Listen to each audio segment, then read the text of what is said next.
Grown and Growing Podcast, episode number 46, The Confidence Code.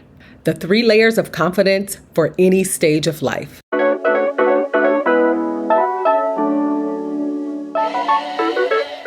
You're listening to Grown and Growing with Sonia Hamlin.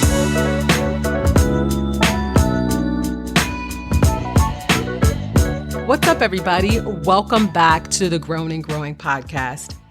The idea to focus on confidence for this episode came about while I was attending a podcast conference in Miami a few weeks ago. The conference itself was excellent. I learned a lot. I met a lot of great people, and I was able to hobnob with some podcasting experts. It felt really nice to be in a space with other people who do podcasts. Most of the time, I am doing this work alone and by myself, and sometimes it can feel really lonely. But it felt great to be in the space with people who could relate to what I am going through. If you listen to other episodes, I've shared with you that big networking events, big conferences like this kind of make me nervous. It's not where I feel like I'm my best self.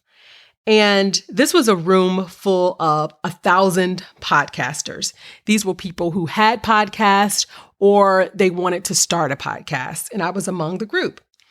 Luckily for me, my husband, Derek, came with me, and he was able to help me calm down and get my bearings and make some connections while I was there. He was so instrumental in a lot of the connections that I made because he just oozes confidence. He's just one of those people. To see other podcasters so confidently go about like recording content on the spot. They would do, on the spot interviews with people they had just met. Or some people were even conducting entire podcast episodes in the lobby. It really made me feel a way about my process and really spotlighted what I feel like are my weaknesses. There are times where I felt really good about my podcast, so it wasn't like all doom and gloom. I felt really good about the product that I put out, the work that I put into it. But if I'm being real, at other times, I felt really insecure about everything from my interviewing technique to my lack of being tech savvy. And while there are so many lessons I can dissect from these feelings, right? The one that I really want to focus on for this episode is confidence. Why does it seem to come so easily for some people and not so for others? I know that personality has a lot to do with it. I know some of you are thinking that it's personality. People are born with it. But I think it's a generalization to say that the most outgoing people have the most confidence. I do think that society gravitates or puts a spotlight on this type of person, but we all know that that doesn't automatically equate to confidence. I mean, look at celebrities. They can be the most insecure people out there. Look at Donald Trump. He's the loudest and probably the most insecure politician out there. While sitting in this conference room, I had this kind of irrational thought. I can see it as irrational now, but in the moment, I kept thinking, how could I be confident enough to create and cultivate a podcast for 1.5 years, but also have a bit of a crisis of confidence in a room full of my peers? My rational self could easily answer this question in several different ways. But that day, I kept honing in on confidence. And in this episode, I want to talk about what I am calling the 3 dimensions or 3 layers of confidence.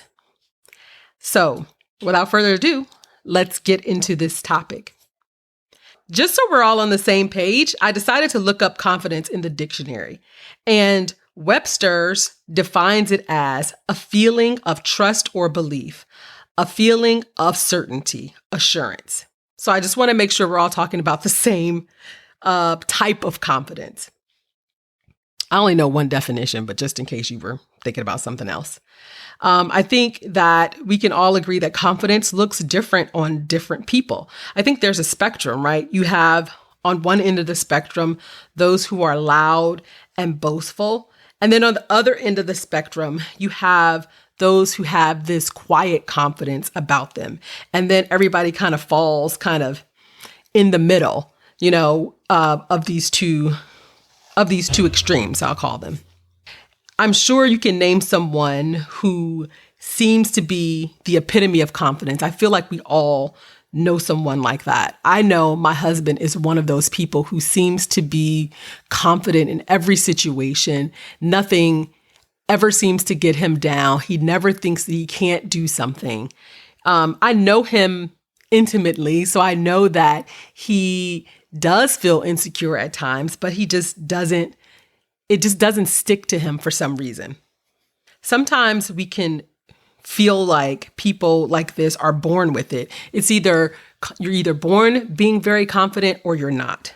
But luckily, I know that for the rest of us, confidence is not innate. It is not natural. It's not you're born with it or you're kind of shit out of luck. It don't work like that. It is something that can be learned or developed. No matter what it looks like on the outside, I've always had what I feel like is a complicated relationship with confidence. I know I'm not alone in this regard, although sometimes it really feels like it. To be honest, at this big age of 45, it's still frustrating to me that I still get feelings of insecurity or that I lack confidence in some situations.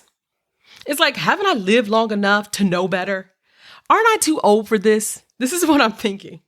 I'm older, I'm wiser, I work on myself, I work on my mindset and my thoughts. I read books and articles and I do a lot of work on myself to get in a better space. I've done a lot of that. I've done a lot of work. And there's a lot that I understand about myself and the world that I didn't understand even, 15 years ago or even 5 years ago. I'm at a point in my life where I can honestly say that I love this version of me. And I couldn't always say that yet. However, also, there are moments where I still feel insecure about my ability to accomplish something.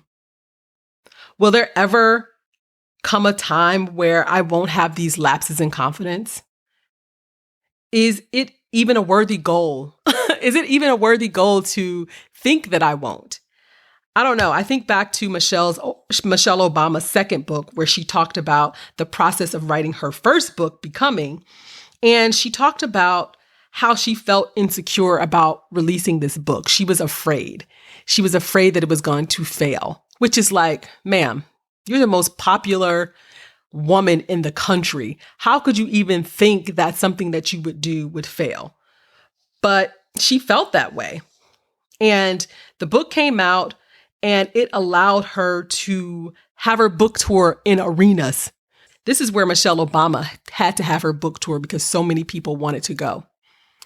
And even still, right, even with that outcome, even knowing who she was before writing the book and all that she had accomplished, she still felt insecure and scared about releasing this book. So I guess I say all that to say, if she can still feel insecure, then I guess I shouldn't I shouldn't feel bad about feeling insecure at times. I just have to chalk it up to, this being life, and life can sometimes keep you humble. The one way I can look at it is that it is a sign that I'm still living. And I'm choosing to explore new areas of interest. And it is a sign that I am pushing myself. Since it looks like insecurity will be along for the ride indefinitely, I want to talk about the sources of confidence. I specifically thought about 3 sources of confidence that I want to talk about. And you can think of it as a Venn diagram where you have 3 intersecting circles with you in the middle. Here's how I see confidence. Let's start with the first layer of confidence. We'll call it the projected or outer layer of confidence. It's where you appear to be confident despite what you're feeling inside. We've all heard the saying, fake it till you make it.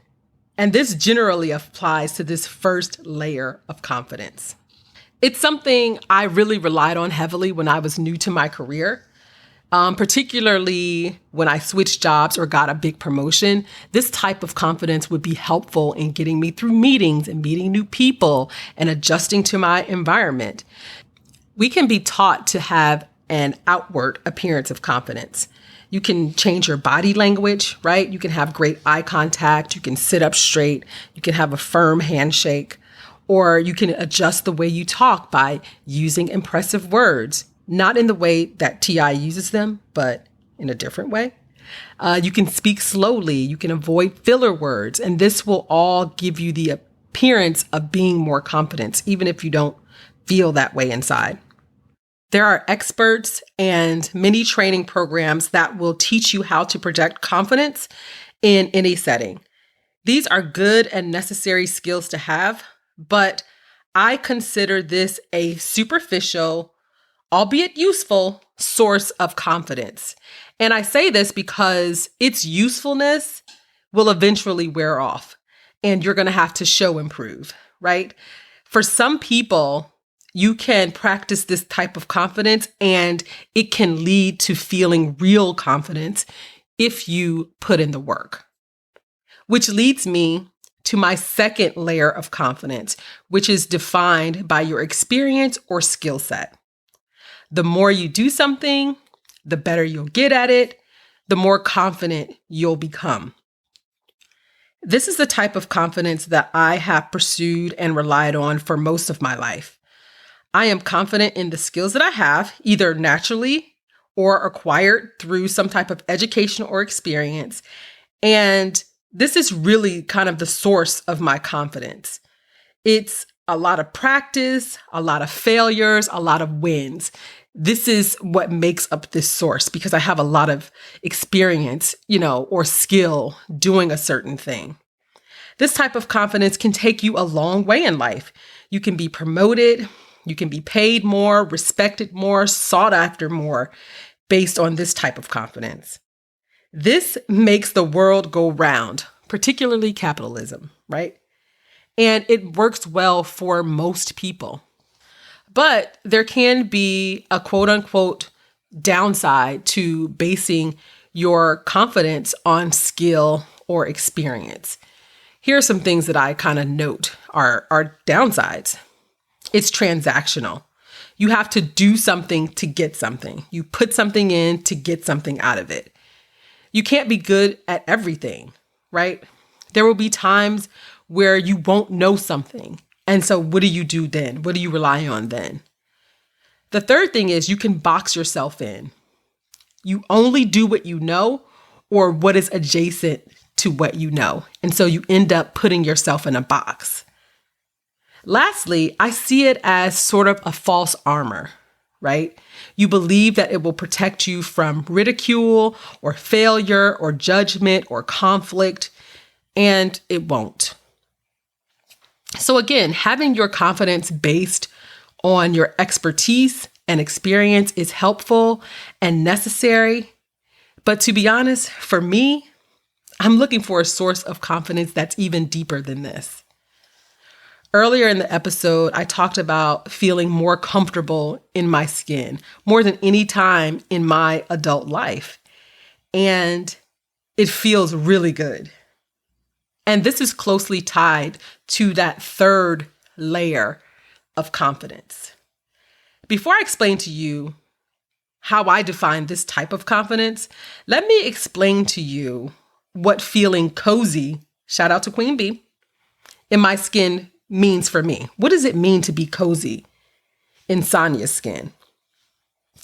So it means that I like me. I love me. I know and appreciate my positive characteristics, and I understand and I know my flaws. I do have blind spots like everybody, but I'm open to letting people show me those blind spots in a respectful and loving way, of course. I'm better at tuning out who the world says I should be. And I'm more focused on who I want to be. And that is to say that I want to be who God wants me to be. I'm more selfish. Yes. I prioritize my happiness and well-being above almost anything else. And I understand that I am no good to others if I am no good to myself. And this is not something I just say. I do really try to live it. I'm wiser, which leads me to make better decisions, which makes my life a lot more peaceful. Not necessarily easier, but peaceful. And I know that as long as I exist on this earth, there will be more lessons and experiences that will shape and evolve who I am as a person. I get this. But as for right now, I really love this skin that I'm in. So moving on to this third source of confidence, this third layer of confidence, it's really based in trust in self, and in my case, trust in God. This type of confidence, which I'll call comfortable confidence, allows you to show up in the world differently. And it's harder to shake or rattle this type of confidence. I like to describe it as a confidence of knowing. It is knowing that I'm a good person, knowing that I'll make good decisions, knowing that I'm braver and I'm more courageous than I used to be, knowing that I can do hard things and that I can survive and even thrive in its aftermath. It's knowing that I'm capable even when it's uncomfortable, and knowing that I can give myself grace. To me, this is the deepest level of confidence, and it is the level of confidence that I aspire to live in every day. If there is a downside to this level of confidence, it's that you have to walk without seeing. You have to walk without knowing the whole staircase or having a plan and a map to know exactly where to go. You don't always know the path or what the outcome will look like. God is really good at redirecting folk, whether they want to or not. It's a lifelong exercise in trust. It is a belief in yourself and a belief in your God. This, to me, is like the ultimate source of confidence. There is one thing that I want to make sure I don't confuse during this conversation. I want to make sure that we don't confuse comfort with comfort zone. Yes, I know that you're using two of the same words, but in the past, I've talked a lot about comfort zone and about making yourself uncomfortable. Being comfortable in your skin is not the same as being in your comfort zone. Being in your comfort zone is fine, right? I won't bash people for being in their comfort zone because it really depends on where you are in life and what you need at the moment. Sometimes being in a comfort zone is the safe space that you need at the time. It's a good foundation. It's a base, right? However, if you desire more, you desire different, or you desire better, it will require you to leave the zone where you are most comfortable. And you'll have to wade kind of in those uncharted waters. It is in this space that being comfortable in your skin becomes your most valuable asset, because it allows you to move in new spaces or different territories with the confidence that you'll be okay, even though you don't know the outcome or the outcome is different than what you expected.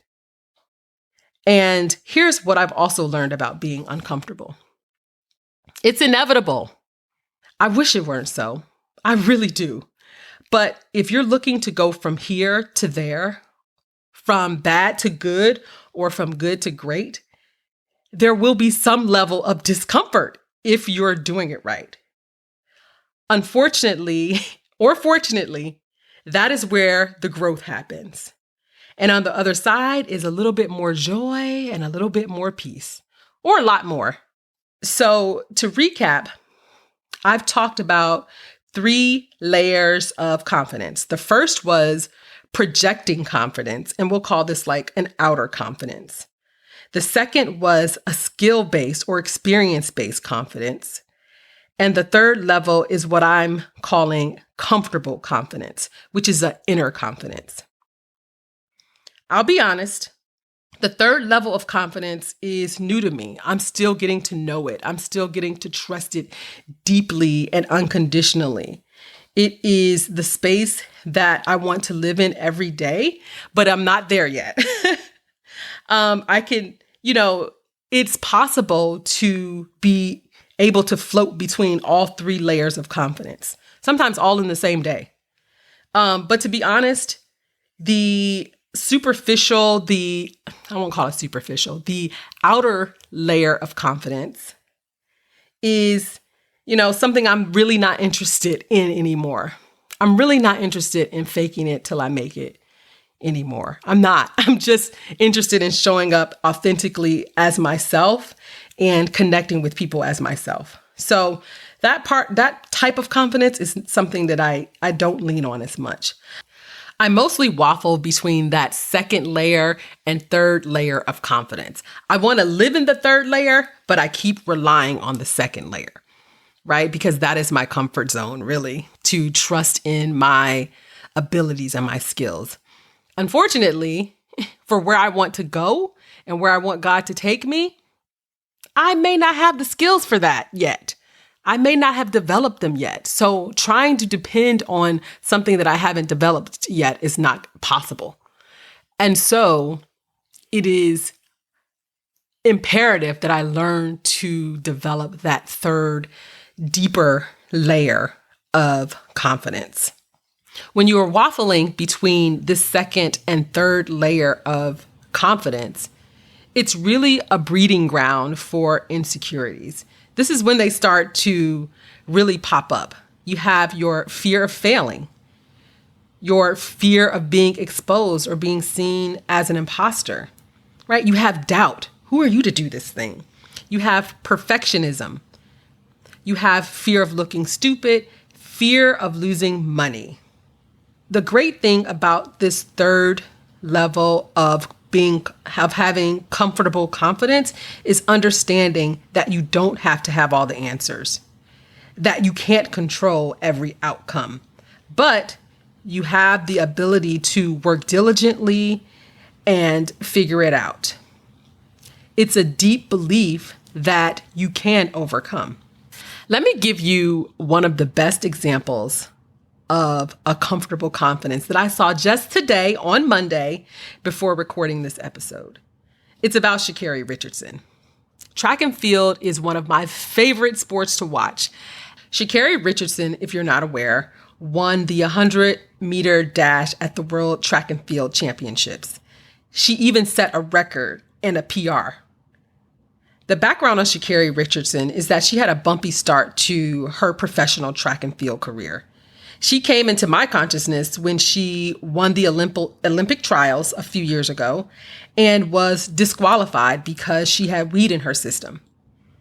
This was when she was going through a very tumultuous time in her life, and she just made a really bad decision. During this time, she was also loud, she was proud, she was boastful. The world loved her, and then the world trashed her after she made her mistake. During her initial comeback to track and field, she lost some of her initial races and people went in on her on social media again. People really counted her out. She went away and we didn't hear from her for a while. I didn't even know she was still running. But this year for track and field, she came back during the season and she was doing really well, but she was different. We didn't hear from her as much anymore. She would say she was proud of the way she raced. She would say that she was, glad to be there. And she would also end it with, she was not back, she was better. And she just left it at that. She didn't do a lot of talking, a lot of commenting on social media. Now, cut to the World Championships that is happening today, currently. She barely made it into the finals. Her semifinal race was not her best. She just squeaked into the finals. And she was actually placed in lane 9, which is the worst lane to be in. No one has ever won from lane 9. But the gun started, she took off, and let me tell you, she defied all expectations. The announcers who were working that night didn't even acknowledge that she was a contender. All they could talk about were the Jamaican frontrunner, Sharika Jackson and Shelly Ann Fraser-Price. That's what they were talking about. That's who they expected to win. Shakira Richardson wasn't even a consideration for them. But she pulled it out at the end. And not only did she win, she set a record and beat her fiercest competitors.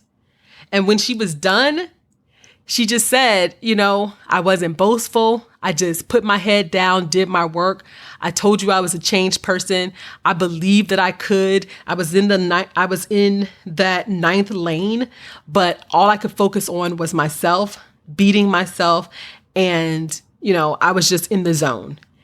It was amazing. It was amazing because no one believed in her. She had tricky start to her career. Even to this race, she was counted out because she didn't do well in the semifinals. And she had this unshakable belief in herself that she could do it. And the only person she was racing against in her mind was herself. And I was just so proud of her and so filled with so much emotion.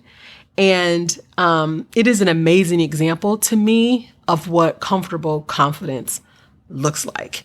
It is not loud and boastful. It is doing what you have to do. It is this deep belief in self, backed by God, that you can do what others may have counted you out to do. So amazing. If you haven't watched that race on YouTube, please go see it. It is so inspiring. And I can't wait till Paris 2024. But before I get out of here, I do want to leave you with a few tips that will help you get into the mode of feeling that comfortable confidence that I talked about. I feel like there are some important foundations that we have to set, when we move into this layer of confidence. So here are the 6 tips that I outlined. Number 1, become comfortable in learning, growing, and practicing your skills. Being comfortable in your skin doesn't mean you stop growing.